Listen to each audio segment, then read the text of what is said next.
M Mukesh എംഎൽഎക്ക് party പരിപാടികളിൽ അപ്രഖ്യാപിത വിലക്ക്. മുകേഷിനെതിരായ പീഡനക്കേസിൽ കുറ്റപത്രം സമർപ്പിച്ചതോടെയാണ് അനൌദ്യോഗിക വിലക്ക് ഏർപ്പെടുത്തിയത്. CPM സംസ്ഥാന സമ്മേളനം കൊല്ലത്ത് നടക്കാനിരിക്കെയാണ് ജില്ലാ നേതൃത്വത്തിന്റെ തീരുമാനം.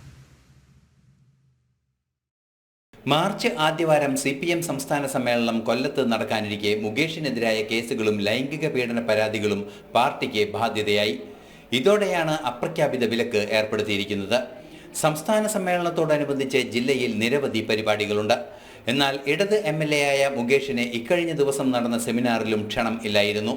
ലോഗോ പ്രകാശനത്തിലാണ് മുകേഷ് അവസാനമായി പങ്കെടുത്തത്. അതിനുശേഷമാണ് ലൈംഗിക പീഡന കേസിൽ പ്രത്യേക അന്വേഷണ സംഘം കുറ്റപത്രം സമർപ്പിച്ചത്.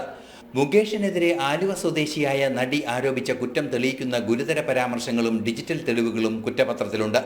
ഇതിനു പിന്നാലെ മുകേഷിനെതിരെ വലിയ പ്രതിഷേധമാണ് ജില്ലയിലുടനീളം നടന്നത്. BJP കോൺഗ്രസ് പ്രവർത്തകർ മുകേഷിന്റെ വീട്ടിലേക്കും ഓഫീസിലേക്കും പ്രതിഷേധ മാർച്ച് നടത്തിയിരുന്നു. ഈ സാഹചര്യത്തിൽ മുകേഷിനെതിരായ കേസ് പാർട്ടിക്ക് ബാധ്യതയാകുമെന്ന് കണ്ടാണ് അപ്രഖ്യാപിത വിലക്ക് ഏർപ്പെടുത്തിയത്.